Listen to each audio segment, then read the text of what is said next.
Assalamu alaikum, hurmattуу YouTube sүйүүчүлөрү. Менин азыркы айта турган видеом ушу маска жана антисептиктер жөнүндө болмокчу да. Достор, ушул мекениңде тынч болбосо аябай жаман экен. Чынын айтканда бизде аябай күндө ойлонуп ушул мекенибиз, кичи мекенибиз Кыргызстанда элибиз кантип атат экен, жерибиз кантип атат экен деп ушул интернетти гана карап отурган чагыбыз. Эми ушуну карап отурганда эмне болуп жаткандыктарын көрүп жатабыз, достор.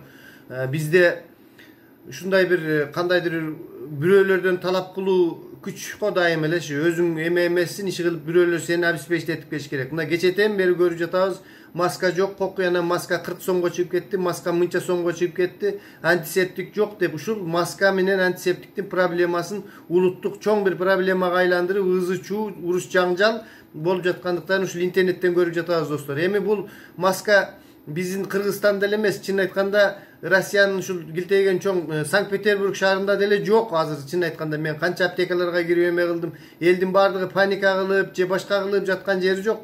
Ушул көбүнчө сабырдуулук менен эле иш тутушуп ушундай болуп жатат, достор. Эми бул маска деген нерсе чын айтканда проблема эмес. Мына менин кече Чехиядан досум көрсөтүп жөнөттү. Чехияда дагы аябай мындай талаптар күчтүү экен.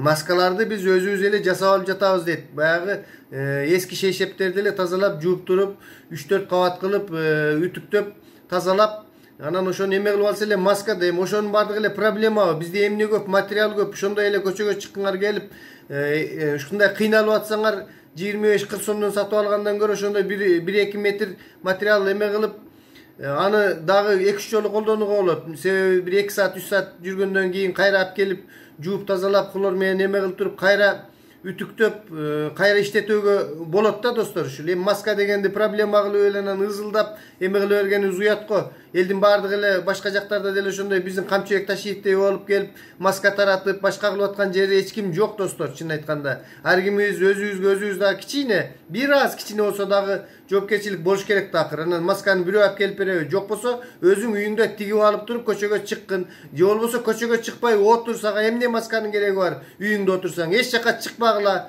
Анан биздикилер ызылдап, азыр базарларда кадимкидей эле иш болуп атыптыр. Кадимки эч нерсе болбогон кездегидей ачарчылык бүгүн башталып кетип аткандай ун талаш, башка талаш, акыры буудай тала өрттөнүп кетип, же болбосо бир мамлекеттен бир мамлекетке буудайларды өткөрбөй коюп, бир ушундай коллапс жарала элек го. Мына кошуналарыбыз да аман эсен турсун, Казакстандан берип атат бир тууган казак элибиз. Башка эл бар, журт бар, аман эсен биз складтарыбыз толук. Эми ошого эле ушунчалык паника көтөрүп, анан кийин ачкачылык болуп кетип аткандай мамиле кылганыбыз абдан туура эмес, достор. Менин кыска азыркы айта турганым ушул: аман эсен бололук, паникага алдырбагыла, маска керек болсо тигип алгыла, ошондой эле зарыл болуп атса. Саламатта туруңуздар, достор.